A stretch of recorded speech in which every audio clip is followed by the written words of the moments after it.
Kasus pembunuhan Vina dan Eki Cirebon hingga saat ini masih menjadi sorotan. Di tengah kasus yang masih dalam penyidikan itu, sejumlah pihak telah mengungkapkan kesaksian mereka. Kasus ini pun semakin membingungkan usai banyak saksi-saksi baru yang bermunculan dan mengklaim mengetahui kejadian tersebut. Linda, sosok yang diduga mengetahui banyak tentang kasus pembunuhan Vina dan Eki, buka suara. Linda disebut sempat kesurupan tak lama setelah Vina meninggal. Linda diduga kesurupan sosok Vina dan menceritakan kronologi kejadian. Saksi kunci berikutnya bernama Aep. Ialah sosok yang jadi sumber informasi ditetapkannya 8 terpidana dan 3 DPO. Aep mengaku melihat sosok Peggy di lokasi kejadian saat penganiayaan Vina dan Eki. Saksi kunci lainnya adalah Satpam bernama Suroto yang mengaku menolong Vina dan Eki 8 tahun lalu. Suroto mengatakan dirinya yang pertama kali menemukan tubuh Vina dan Eki tergeletak di jalan. Kemudian Liga Akbar yang merupakan salah satu saksi kunci dalam kasus ini menarik BAP 8 tahun lalu dan mengaku menulis BAP di bawah tekanan. Liga Akbar membuat pengakuan yang mengejutkan soal dirinya dipaksa menjadi saksi dalam kasus tersebut. Sosok yang dibilang mirip Peggy yakni Hegi Rian Prayoga sempat disebut oleh netizen sebagai Peggy alias Perong. Hegi pun mengakui foto yang beredar di media sosial dan dicap sebagai Peggy alias Perong itu merupakan foto dirinya yang diambil beberapa tahun yang lalu. Masih seputar kasus pembunuhan Vina dan Eki Cirebon. Kasus ini memasuki babak baru usai Polda Jawa Barat menangkap Peggy Setiawan alias Perong sebagai salah satu tersangka kasus Vina. Namun dari sinilah banyak sekali ya saksi yang tiba-tiba bermunculan. Ada yang mengatakan bahwa ia melihat Peggy di lokasi kejadian saat penganiayaan. Lalu ada juga saksi yang meragukan keterlibatan Peggy dalam kasus ini. Saat ini saya sudah bersama dengan pakar mikroekspresi, Pak Dodi Triasmara, untuk menganalisis secara mendalam ekspresi para saksi-saksi dari kasus Vina dan Eki Cirebon. Baik Pak, untuk menganalisis secara mendalam, nih banyak sekali saksi-saksi yang muncul dari kasus ini. Setelah booming ya, 8 tahun Ya, silam ini. oke. Ini salah satu Hmm, saksi nih Pak, namanya Aep ya Pak. Saat ya, ditanya, dia mengaku melihat Peggy di lokasi kejadian saat penganiayaan ini. Nah, kalau dari analisis Bapak nih melalui ekspresi, bagaimana Pak pandangan Bapak? ya. Terima kasih Mbak Sinta. Untuk saksi AF yang pertama nih ya, kan kalau kita analisa, memang dari ekspresi mukanya hanya terlihat di apa sampai batas hidung gitu ya, karena dia pakai masker dan dia lebih banyak menyampaikan apa ilustrasi atau mencoba menggambarkan dengan menjelaskan gitu ya, menjelaskan apa yang terjadi di momen itu. Nah, dalam konteks itu saya melihat satu yang pertama yang bisa dilihat kalau dari seperti ini, maka yang bisa dilihat hanya dari hidung ke atas kira-kira seperti itu. Dan kemudian kita juga lihat kita juga dengar bagaimana yang bersangkutan menceritakan kronologis kejadiannya. Nah, itu dua yang jadi kunci karena memang dari apa namanya yang diambil videonya ini hanya memperlihatkan dua aspek itu plus sebenarnya satu lagi yang bisa jadi tambahan adalah ketika yang bersangkutan melakukan gerakan gitu ya.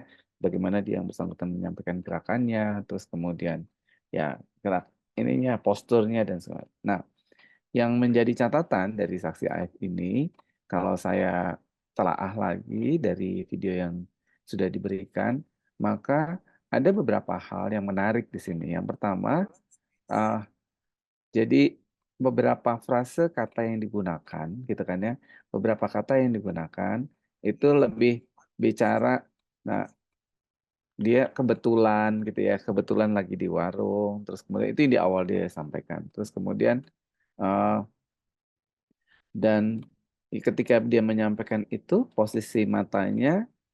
posisi matanya kalau orang recall something biasanya dia akan mengarahnya ke sudut kanan atas atau sesudut kiri atas gitu. Nah, hanya yang bersangkutan dari posisinya ini dia memang nge-recallnya kiri kanan gitu. Jadi gerakan matanya itu men- sepertinya dalam hal ini diperlihatkan bahwa eh, dia tidak terlalu confirm dengan apa yang terjadi di situ, gitu ya. Terus kemudian juga ada beberapa penggalan kata-katanya, penjelasannya, ya, tidak menjelaskan secara detail, gitu kan ya.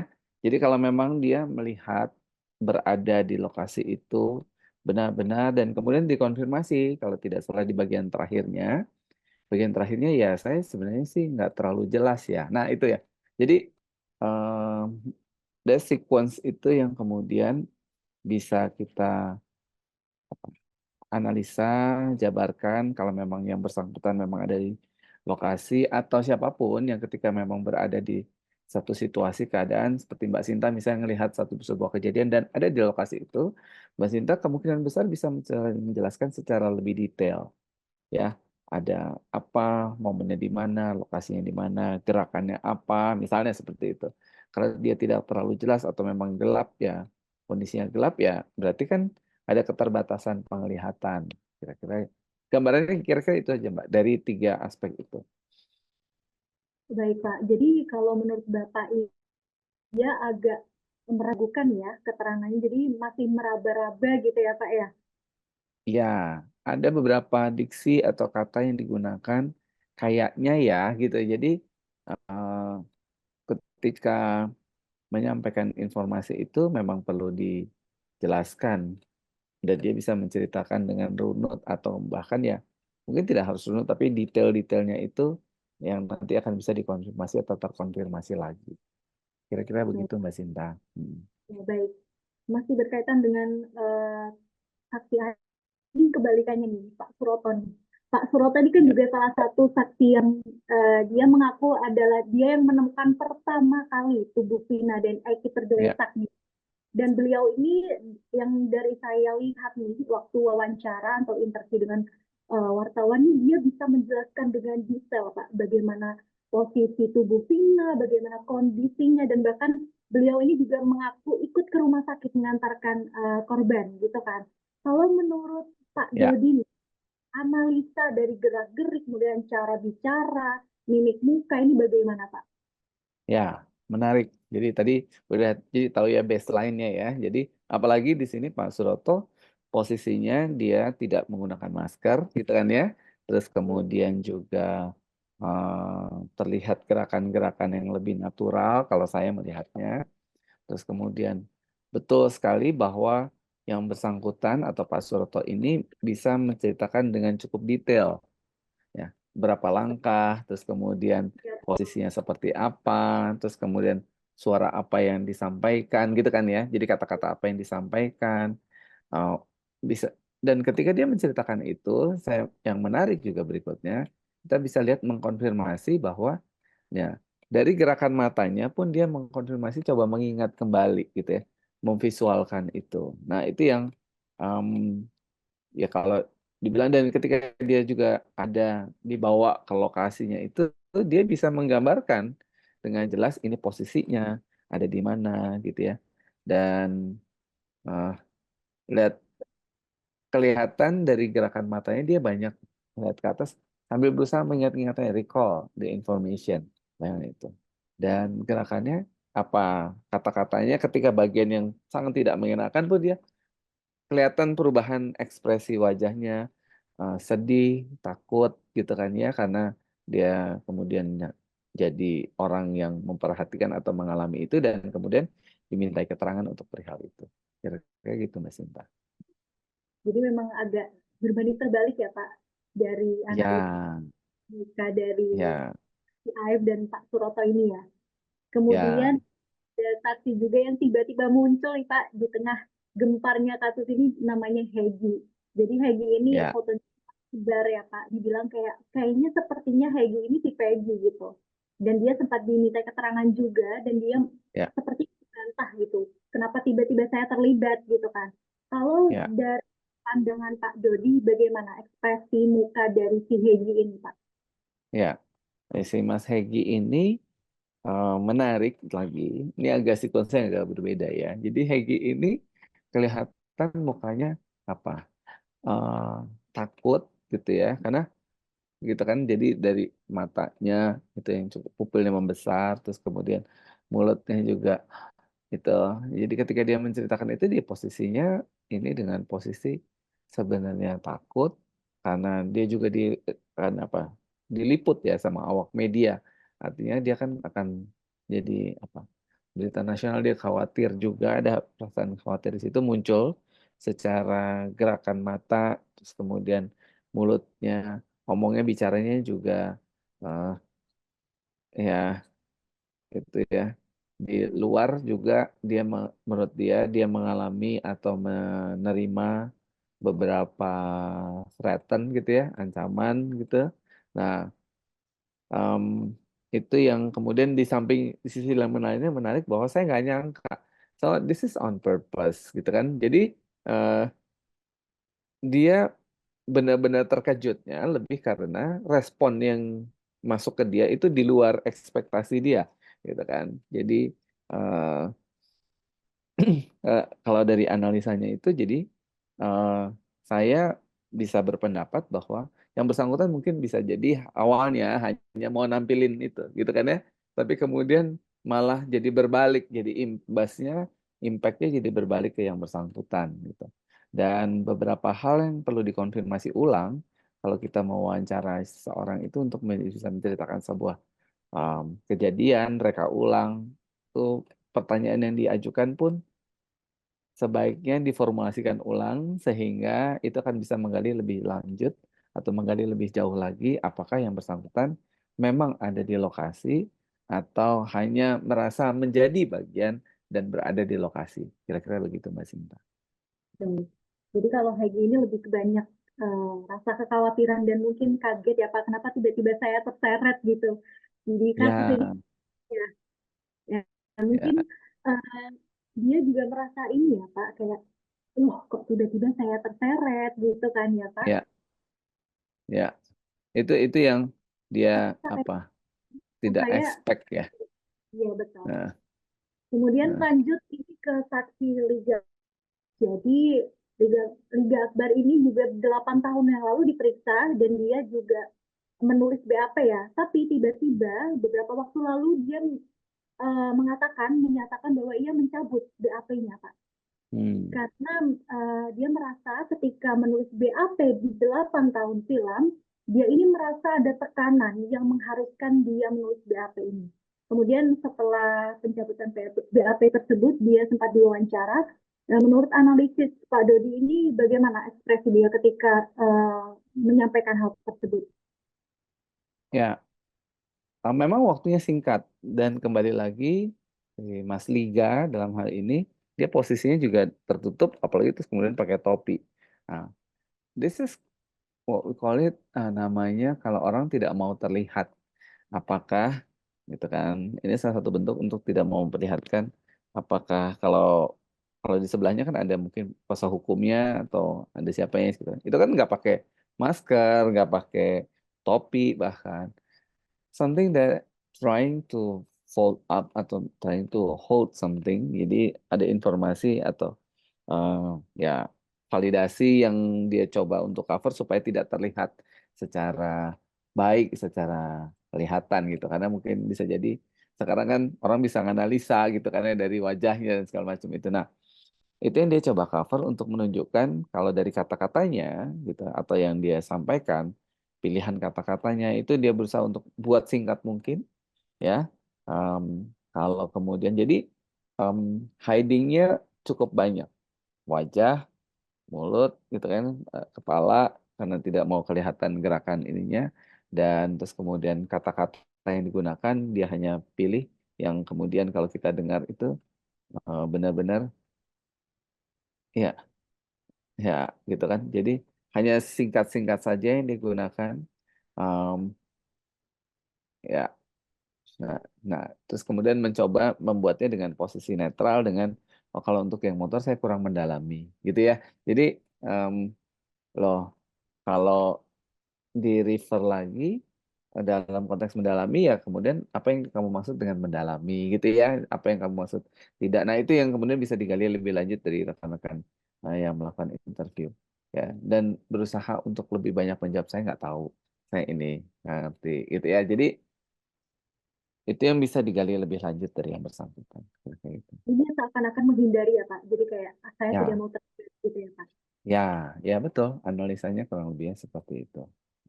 Baik, Kira-kira itu, Mbak. kemudian ada saksi terakhir ini adalah saksi yang di dalam film Vina sebelum tujuh Ya, hari ini sangat dinilai sangat dekat ya sahabatnya, si Linda ini ya Pak ya. ya, Tapi saat wawancara Linda ini mengatakan kalau dia itu sebenarnya tidak sedekat itu dengan almarhum Vina gitu. Dan ketika ya, di wawancara pun dia juga merasa kayak ingin cepat-cepat menghindari wartawan gitu Pak. Kalau menurut betul. analisa bagaimana?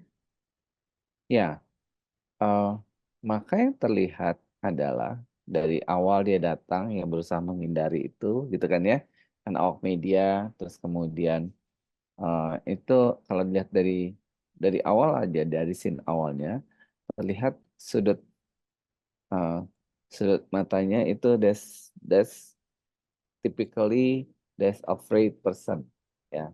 Eh, Orang ini ngalamin takut gitu karena terus kemudian apakah ini Linda yang kemudian divalidasi lagi apakah dia yang mengalami eh, kerasukan itu gitu kan ya benar yang itu atau ini Linda yang lain lagi gitu ya. Jadi masih beritanya masih cukup simpang siur hanya kemudian perlu divalidasi ulang dan menariknya juga di sequence berikutnya yang lebih banyak menjawab kan kuasa hukumnya gitu kan ya atau penasihat hukumnya yang berusaha dia sebenarnya nggak ini deh ini ya. Mbak Lindanya di sini memang hold gitu ya jadi menyerahkan semuanya untuk dijawab sama kuasa hukumnya. Jadi di sini terlihat memang kalau memang tidak terlibat atau terlibat maka kan kemudian jadi bisa jadi analisa tersendiri gitu ya Mbak. Apakah kalau dia memang oke dan memang netral maka ya dia bisa menceritakan saja situasinya gitu kan ya detail. Nah ini kan kemudian ada diksi pilihan kata dalam konteks ini dia saya nggak tahu saya ini nggak jadi nggak deket kok jadi ini ya jadi kalau kemudian terjadi kontradiksi yang perlu divalidasi ulang. Kira-kira begitu, Mbak Sinta. Kalau dari analisis Bapak nih dari AEP, kemudian Puroto, Hegi, dan lain sebagainya, Ya, em, ada nggak Pak kejanggalan? Kejanggalan yang mungkin dari saksi-saksi ini menurut Bapak? ya. Kalau kita lihat dari sisi mikroekspresi ya, Mbak, dari sisi mikroekspresi, maka ketika seseorang itu tidak bisa menjelaskan satu, jadi mikroekspresi itu tidak hanya terbatas dari mimik wajah kayak seperti saya melihat Mbak Sinta gitu ya, apakah Mbak Sinta senang atau unhappy atau whatsoever itu sedang mengalami pressure dan segala macam itu memang bisa kelihatan gitu. Tapi kemudian ketika dia mengekspresikan itu dalam bentuk kata-kata, pilihan kata, maka dari saksi-saksi ini terlihat ketika dia memang ada di lokasi kalau bicara saksi ya. Terus kemudian yang mengalami kejadian itu terlihat distingsinya sangat jelas. Karena yang bersangkutan kan bisa menceritakan walaupun itu kejadian udah sekian tahun yang lalu, karena rekamannya cukup baik, maka dan dia ada di situ, maka yang bisa diberikan jawaban detail, eh, lengkap dan bisa menggambarkan lokasi dan segala macam itu. Tapi kalau kemudian ada yang sifatnya hanya di permukaan saja, atau bahkan mungkin melihat dari kejauhan gitu, atau bahkan tidak ada di lokasi, maka yang diceritakan lebih kepada dalam tata urutan waktu gitu ya. Jadi tidak bicara soal detail atau kalau bicara secara ininya bukan detail tapi lawannya lebih ke sifatnya yang global saja. Dan cenderung kalau memang ada titiknya di mana yang bersangkutan pun misalnya sifatnya netral, ya dia akan cerita saja. Tapi ketika ada sebuah indikasi keterkaitan, maka ada pasti ada hal yang kemudian dia coba cover, dia coba apa namanya hindari untuk dijawab atau bisa kemungkinan yang dua, memang dia tidak tahu atau kemudian memang dia tahu betul tapi kemudian tidak mau menjawab pertanyaan itu. Nah itu sequence dari kalau dalam konteks eh, mikroekspresi maupun body language dan tata gerak dan segala macam itu, Mbak. Yang dapat kita simpulkan dari analisis yang Pak Dodi berikan, saksi AF ini lebih banyak menggunakan frasa kebetulan, sepertinya seakan-akan ia ragu dengan pernyataannya yang ia sampaikan. Untuk saksi Suroto ini, ia terlihat lancar menjelaskan seakan-akan ia benar-benar berada di lokasi kejadian saat menemukan tubuh korban Vina. Dari analisis ekspresi muka juga, Suroto ini terlihat merecall kembali kejadian 8 tahun silam dan rupanya dia memang benar-benar berada di lokasi pada saat itu. Kemudian untuk saksi Hegi, ia lebih banyak terlihat ketakutan atau kekhawatiran gitu. Dan ia juga merasa terkejut karena dengan tiba-tiba namanya ikut terseret dalam kasus Vina dan Eki Cirebon ini. Kemudian untuk saksi Liga Akbar dan Linda, mereka berdua seakan-akan tidak ingin jauh terlibat dalam kasus ini. Dan dari mimik mukanya juga seakan-akan menghindar dan enggan membuka suara lebih lanjut terkait kasus ini.